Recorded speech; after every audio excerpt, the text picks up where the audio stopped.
여러분은 혹시 나에게 운이 찾아와 주길 기도만 하고 계신가요? 옛날 기도를 열심히 하는 청년이 있었습니다. 그는 신께 부자가 되게 해달라고 매일 기도했습니다. 하지만 끝내 그는 부자가 되지 못하고 하늘나라로 가게 되었습니다. 거기서 신을 만난 청년은 신께 물었습니다. 신께서는 어찌 제 기도를 들어주지 않으셨습니까? 그러자 신께서 이야기했습니다.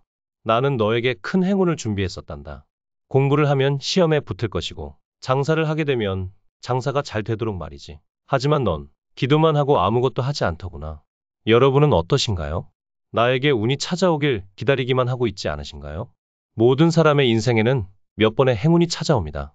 다만 사람들은 그 행운을 알아차리지도 못하거나 알아차리더라도 준비가 되어 있지 않아서 놓쳐버리고 맙니다. 돌이켜 생각해보면 저에게도 몇 번의 기회가 찾아왔었습니다. 하지만 그걸 알아챈 건 나중이고 뼈저리게 후회했습니다. 그런데 어느 순간부터는 나에게 기회가 찾아왔구나라는 걸 본능적으로 느끼고 있습니다. 그리고 그 기회와 운은 우연히 찾아오는 것이 아니라 내가 변해서 그런 것임을 알게 되었습니다. 이 영상을 시청하시는 분들에게 운이 우연이 아니라 필연적으로 찾아오는 방법을 알려드리고자 합니다. 영상 끝까지 시청하시면 오늘부터 여러분께 대운이 찾아올 것입니다. 그럼 먼저 운이 좋아지기 시작하는 징조를 알아보고 어떤 변화가 운을 가져오게 했는지 말씀드리겠습니다. 운이 좋아지기 시작하는 징조. 첫 번째, 어느 하나의 일에 꽂혀서 어떤 일을 하더라도 그 일만 생각이 나는 것입니다. 제 이전 영상인 게으름과 무기력을 끊어내는 방법의 댓글 중에 게임에 미친 어린 친구들을 무시하면 안 된다는 의견을 말씀해 주신 분이 계셨습니다. 저도 전적으로 동의합니다. 한 가지 일에 미친 듯이 몰입해 본 사람이 시야를 돌려서 똑같은 방법으로 다른 일에도 미친 듯이 몰입해서 밥을 먹을 때도, 여행 중에도, 데이트 중에도 그 일만 생각하다 보면 정말 놀라운 결과를 도출해 내기도 하기 때문입니다. 그래서 현실 세계에서도 내가 이걸 하는 시간 외에 나머지 시간이 아깝게 느껴지는 것이 부자가 되기 위한 어떤 조건이구나, 이런 생각을 하게 되었습니다. 여행을 가도 흥미가 없고 맛있는 걸 먹어도 그 생각이 들고, 게임을 같이 하는 사람들이 아니면 만나도 할 얘기도 없고, 게임하는 사람들은요, 만나면 게임 얘기만 해요. 다른 얘기를 해봤자 의미가 없고 아무 재미도 없어요. 이게 실제 상황에서도 비슷하더라는 거예요. 게임이 아닌 현실에서도 제한된 리소스로 더 나은 성과를 얻을 수 있는 방법에 대해서 진짜 게임하는 것처럼 몰입하는 사람들이 있습니다. 이 영상을 보는 분들은 약간 그런 타입에 가까울 가능성이 높은데, 왜냐면 내가 그냥 유튜브 보면서 웃는 시간도 아까우니까 이런 거 보고 있는 거잖아요. 그래서 여기서 깨달은 것은 그 일을 못하는 시간이 아깝게 느껴진다. 여행을 가는 시간이 아깝게 느껴진다. 내가 지금 뭔가 하고 있는 거 외에 나머지 시간이 그냥 지나가는 시간으로 느껴진다는 건 어떻게 보면은 이것이 가장 운이 좋아지기 시작하는 징조이자 부자가 될 징조입니다. 운이 좋아지기 시작하는 징조. 두 번째, 익숙한 일도 계속 사소한 실수를 하게 됩니다. 평소 같았으면 할 일을 놓칠래야 놓칠 수가 없습니다. 그만큼 매일매일 똑같은 일을 했었고, 어제 했던 일을 오늘 하고, 오늘 했던 일을 내일 할 것이기 때문에 할 일을 놓친다는 일이 생길 수가 없습니다. 왜냐하면 나는 매일 하던 거기 때문에 너무 쉬운 일이고 절대 까먹지도 않고 그런 반복적인 일이기 때문이에요. 처음 이 일에 익숙해지기 전에는 이 일을 하기 위해 제 능력의 100%를 사용했다면 지금은 제 능력의 10%만 사용할 만큼 난이도가 낮아졌습니다. 계속하다 보니까 그래서 전혀 이제는 어려움도 없고 실수도 없는 거죠. 계획을 세울 필요도 없습니다. 왜냐하면 하루의 아침부터 퇴근할 때까지 나한테 일어날 일을 내가 다 알고 있기 때문에, 그래서 크게 계획이라는 것이 필요 없었습니다. 일이 주어지는 대로 닥치는 대로 해도 내 역량 안에서 큰 문제가 없었습니다. 그런데 부자가 되기로 결심한 순간부터 제가 하는 일의 양을 늘리기 시작했습니다.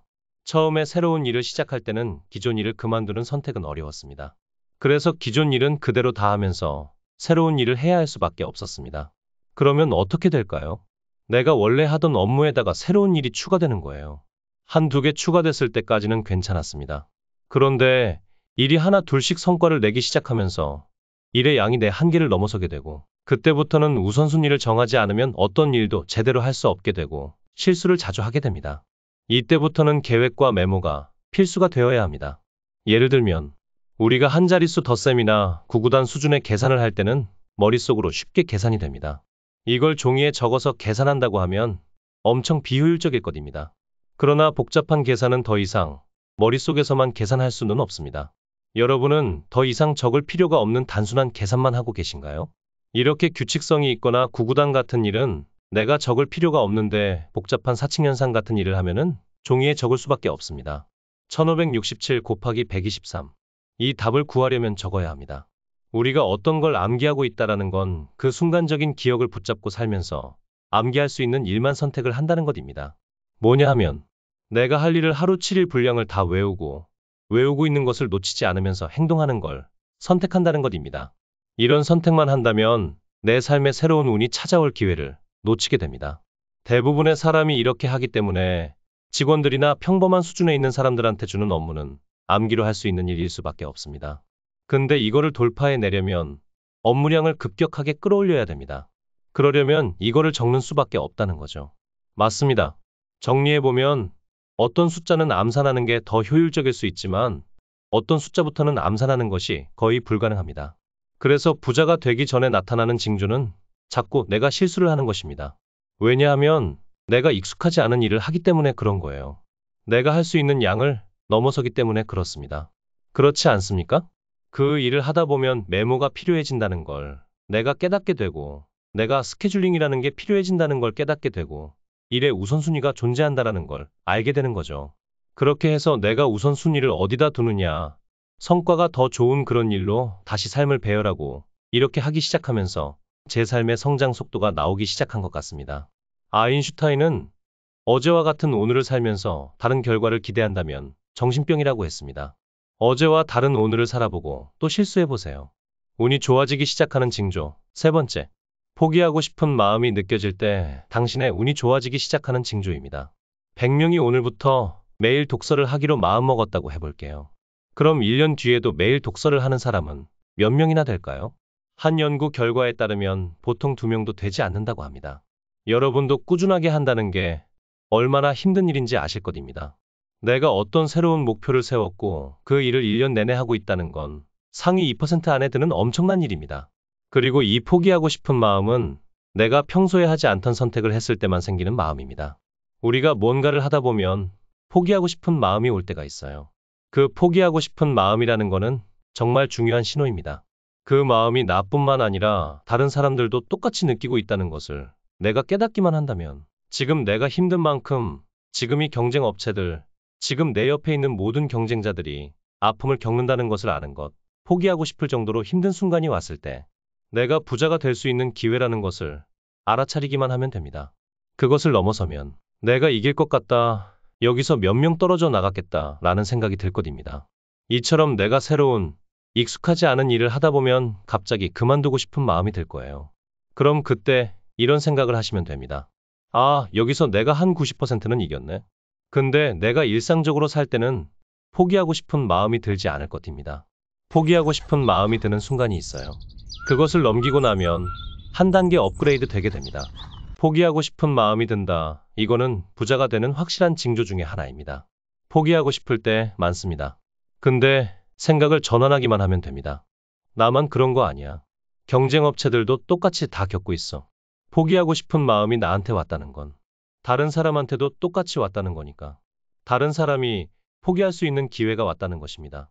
세상은 협력도 필요하지만 분명히 경쟁적인 요소도 있거든요.